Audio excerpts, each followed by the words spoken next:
So since the last video, I've just spent a little bit of time just tweaking some of these values, just playing with the skin a little bit more.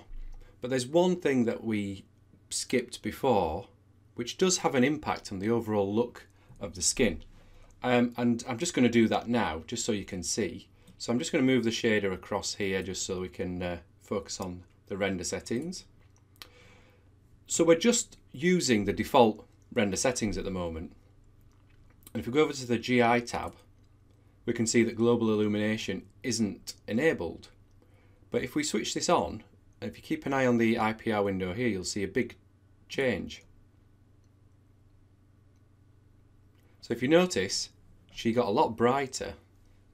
Even the cup that she has got brighter. And you'll see that I've also just applied a quick V-Ray material onto that, just so it didn't look too flat. And this is because it's now taking into account all the other light, all the light reflecting off other objects in the room. So this is having an effect on her skin. And it looks a lot better for enabling that. I'm just going to turn that off again, just so we can see the difference close up. So you see it's a lot darker around here, a lot grainier. So we'll turn that back on as we move forward. So it's probably an important thing to turn that on at this stage. If not at this stage, then perhaps earlier on. Right, so let's move back onto our shader. So we're pretty much done with diffuse, shallow, medium and deep scattering. And now we're going to focus on these two, and these are the reflection tabs. We have a primary and a secondary. And they're called reflection tabs, but they also influence the specularity. So this is where you add in sort of the moisture to the skin, highlights on her cheeks. If you want her lips to be glossy, this is where you add all that information in. So let's focus on the primary reflection tab first. So we have a primary color. I mean, obviously this controls the color of the reflection that you want, the amount, and the glossiness. And the glossiness works almost like the higher the value, the more focused the reflection will be. So let's just turn the reflection amount up to 1. So there we can see an instant change. Now we're getting all this shininess around her arms, on her back, and you can even see it on her face. If I drop the glossiness down to 0.2, like so, you'll notice that on her back and her arms, those sort of harsh reflections are now a lot softer. So soft, in fact, that you can't really work out what's being reflected. If we do the opposite, and let's increase that to 0.9, you can see it up on the swatch here, just a small point. So those reflections are more focused. And she's now almost looking more, she's looking like she's coated in plastic, which is obviously isn't the look we're after. So just like we did with the skin, we're going to use a texture to dictate the amount of reflectiveness on her body. So let's just open up a file, just as we did before, point to a texture, and we have our primary reflection texture here. And you can see we've got sort of a grey scale all over her body, and this is just going to give a subtle reflection, not too intense. Whereas around her lips and her fingernails and just around her eyes, we've got more reflectiveness because we want those areas to appear wetter. So let's open that.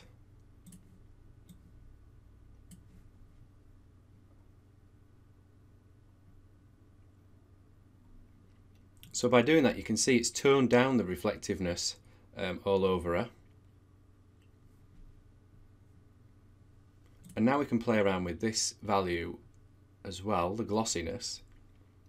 And we don't want the primary reflection, we don't want this to be super glossy. I mean, obviously, if she's just stepped out of the shower, you want her to look wet. So obviously, you need a more intense reflection amount and also a higher glossiness. But for this, I'm happy to just set it at 5. You know, we just want a subtle reflectiveness. Now, moving down, you can see down here we have primary reflection for an L. And this controls, well, basically, if we look down here, it says IOR, and that is the index of refraction. And basically what this controls is how light bounces off the surface of an object relative to the viewing angle. So let's just increase that up to 1. And just for now, let's take a step back just so I can demonstrate this a little better. We'll break that off so that she's going to be really reflective.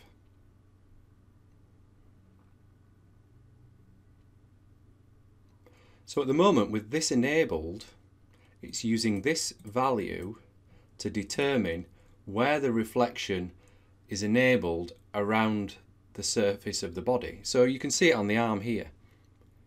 There's no reflection at the area which we're looking directly at.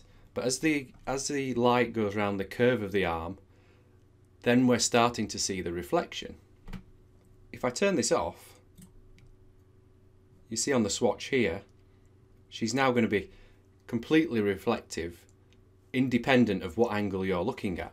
So as you can see now, she just looks like she's made of silver or you know glass, and that's just not the look we're after. So I'm going to enable that, and I'm going to set it to 1.44. Now 1.33 is a good number, and if you look online, you can find lots of tables which tell you the different reflective index of various elements and objects. So if you want to look online and find something specific to the object you're using the shader on, then all the information's there. So let's connect this back up. We'll just load this back in, our primary reflection. So let's say we're happy with that. Let's turn the glossiness down to 5 again. Remember, we want that quite subtle. And again, if we want to tone it up, we could always just increase the brightness on the texture. So we could go to the color balance, and we could adjust these here, to make that brighter if we wanted more reflectiveness as well, without actually going in and having to edit the texture itself.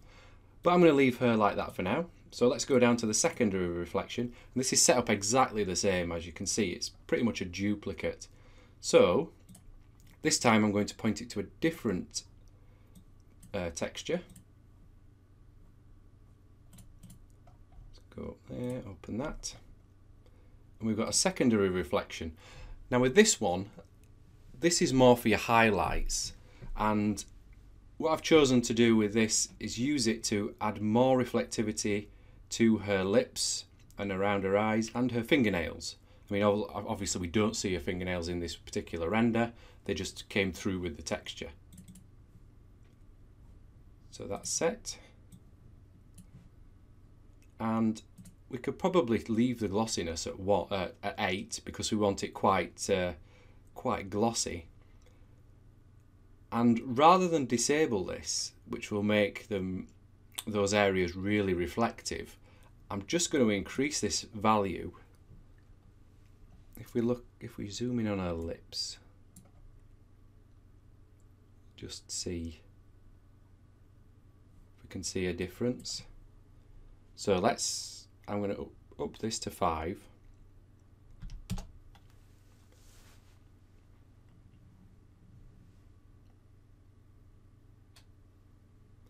Now depending on we may not see much of a difference. We may have to do a render and compare that, which is what we'll look at next anyway. So we'll probably come back to this. But by increasing this just makes it just almost brings that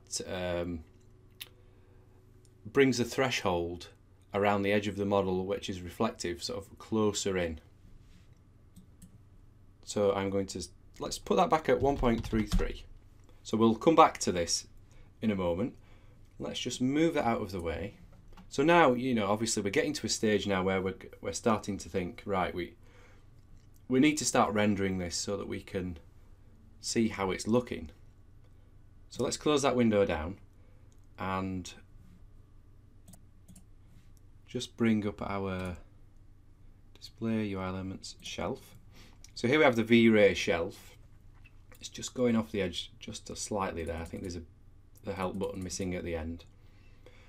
But rather than dive deeper into the render settings and start playing around with thresholds and values and, you know, messing about with all that, instead you can use this button, V-Ray Quick Settings. So if I click on that, it'll bring up this window, and we have some presets. So we have exterior, interior, visual effects, and studio settings.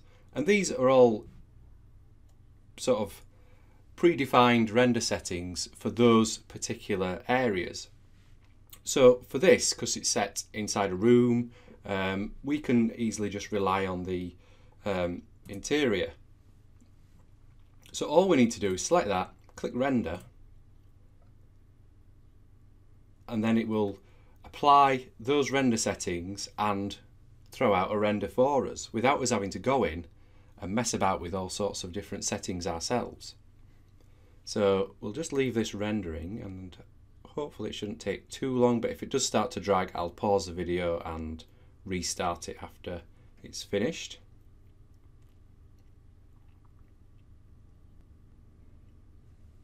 Okay, I'm just going to pause the video.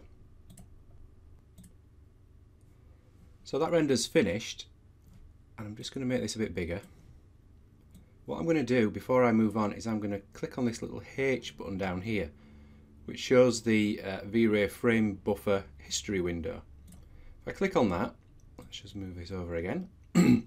This opens up down here, and if we turn it on, what this will do, this will start to save out each render we do so that we can go back and compare between the two. Now, when you first enable this, it will come up with a box asking you to specify a folder you want to save the images in, and also a limit of how much data it should save. I think the default is 200 megabytes.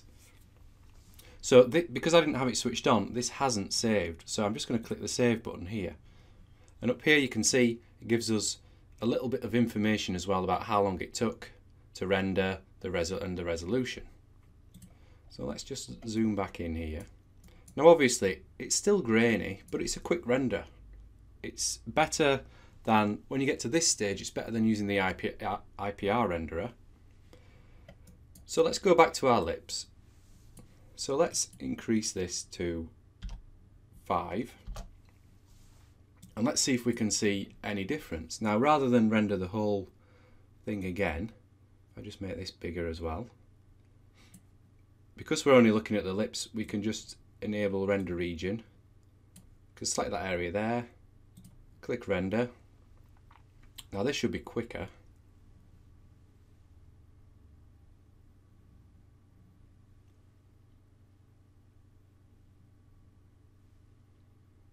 Now again, because of the resolution's quite low and quite grainy, we may not see much of a difference with the lips, so I should have maybe picked a better area just to demonstrate that. But I also wanted to show the history window as well, because it's really useful. So that's saved. So notice that's saved that one there. But what we can do now, if we turn that off, we can say, well, that's my image A and that's my image B. And you can drag this across. Now you can just, we maybe need to increase the value a bit, but you can just see there's a subtle difference. Actually, you can see it a lot more on the top there. In fact, let's turn this off so that those areas are completely reflective. So I've just disabled this for now. So let's turn off A and B. Let's turn the render region back on and let's do another render. So we might be able to see more of a difference this time.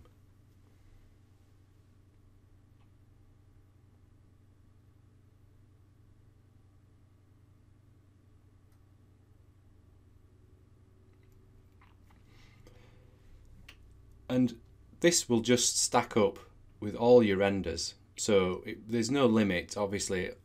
Once it hits 200 meg, then it will start deleting some of your older ones. But you could keep a whole project here and try different lighting effects and all sorts.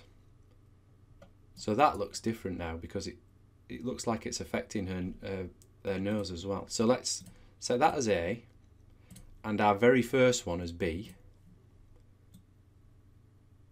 So there we can see the reflectivity on her nose. We can see there's a lot more on her chin and around her mouth as well. So that tells me my texture may not be completely black in those areas.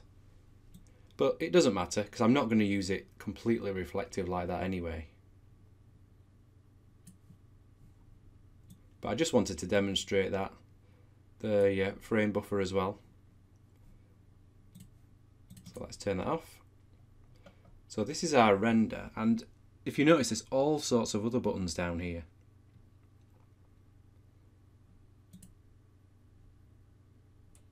They all do all sorts of different things. So show corrections controls, not sure if that's showing up on this video, but we can enable these and we can adjust the render in here without having to take it into Photoshop. You know, we can adjust the contrast.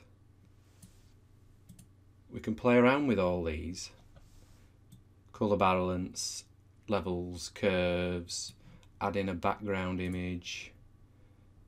You know, there's all sorts of stuff. And there's all sorts of other tools down here that you can play with. You know, if you've done your render but you don't want to have to export into Photoshop and play around with it, you can do it all in here. So I'm going to just re-enable that, and I think 3 was a value that I had it set on that I was happy with. Now the only other option that I'm going to point out, and it's enabled on this, I think it's disabled by default, and that's Scatter GI.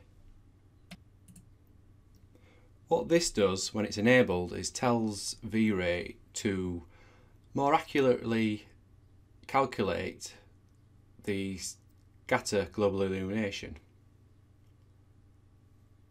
So now in a scene like this, it was quite, when I enabled it and disabled it, it was quite subtle. You got a little bit more depth around her ears and around her nose. So I've kept it enabled. So for other scenes, it may be really important to have this on because it'll give you that extra level of depth.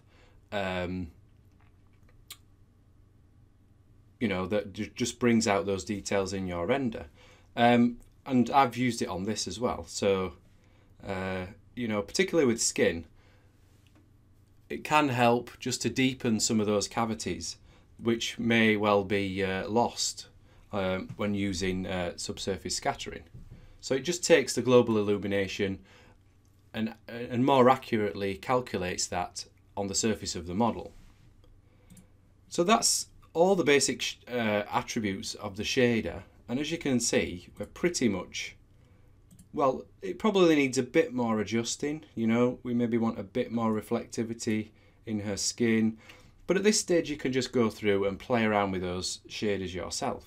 And like I've shown you here, you can just knock out a quick render using this, the quick settings, and you can use the frame, the V-Ray frame buffer history tab to keep tabs on what you're rendering, and you can compare between versions using the handy slider. So let's close these down. So we're pretty much done there. We're pretty much at the end of the tutorial. There's not much more that I can probably touch on without going into the render settings here. Now, I suppose I could just quickly go over some of these.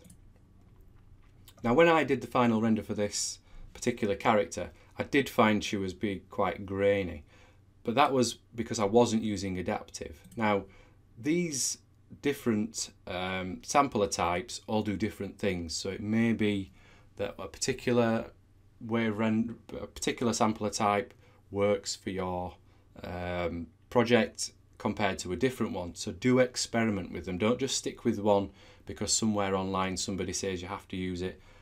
They're all independent depending on what project. And for this particular one, because I had it on progressive, I think, previously, and I was getting a lot of graininess in her skin. So I was advised by people at the Chaos group to try adaptive, which worked out a lot better. And all I did was I adjusted the threshold, so I just lowered that to now I don't want to, so let's just we'll do a quick render. I'll just set with the default settings. So let's look over here. I also adjusted the irradiance map. It's very low at the moment. So let's close that. Let's do a proper render. And we'll see if the graininess comes through, and then I can compare by just adjusting that setting.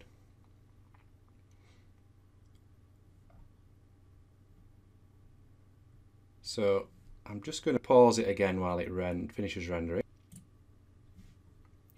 So I've just output two different renders. The first one here, which took 1 minute 36, and this one which took 6 minutes 35. So this one I generated with the default values. So the threshold was 0.01 and max subdivs was 8. If we zoom in, we can see there's quite a bit of graininess in here. Now if I switch to this next one, and obviously it took a lot longer for this one to render, but we can see it's a lot smoother. If I just do this, if we scale between the two, you know, that's a lot. It's quite a big improvement.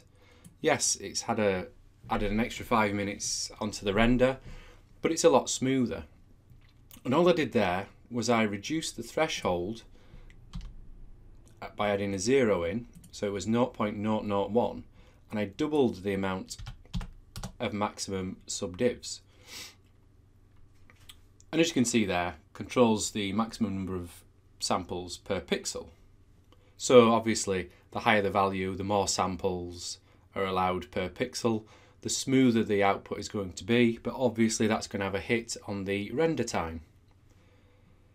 So I mean, that was just a little tip that I just wanted to show you. When I was coming back around to doing the final render, I was stuck on adaptive subdivision, playing around with threshold and all sorts, and still getting graininess. Like I say, I was recommended to switch to adaptive and adjust this value here and this one. Now the threshold, we probably won't see a difference until it's a bigger render, but the max subdivs did have a big difference there, as you can see. So let's turn that A and B off. So I think that's it. I think we're pretty much at the end of this tutorial. I mean, I hope it's been useful. I hope you've learned a lot from it. I've certainly enjoyed creating it, and it's also enabled me to learn a lot more about V-Ray as well. A package that I'm going to be using a lot more from now on. I used to rely on Mental Ray, and I did struggle in a lot of areas with that, but since I've started using V-Ray, everything just seems a lot easier to work with, and the results are much nicer. Now that could just be my own personal experience, but you know, I'm going to be using V-Ray from now on. So in this tutorial, we've pretty much just quickly gone over the process of applying the V-Ray skin material shader to a character and just going through the attributes and setting it up to give her a nice looking skin shader. Obviously from this point we need to do a bit more fine tuning of possibly the textures and the shader values, but I think from here I can leave that in your capable hands. You can go back and revisit those values now, knowing what each of them do, and you can also use V-Ray's tools as you're working. So I think that's it from me. I hope you've enjoyed this tutorial, and I will see you on the next one.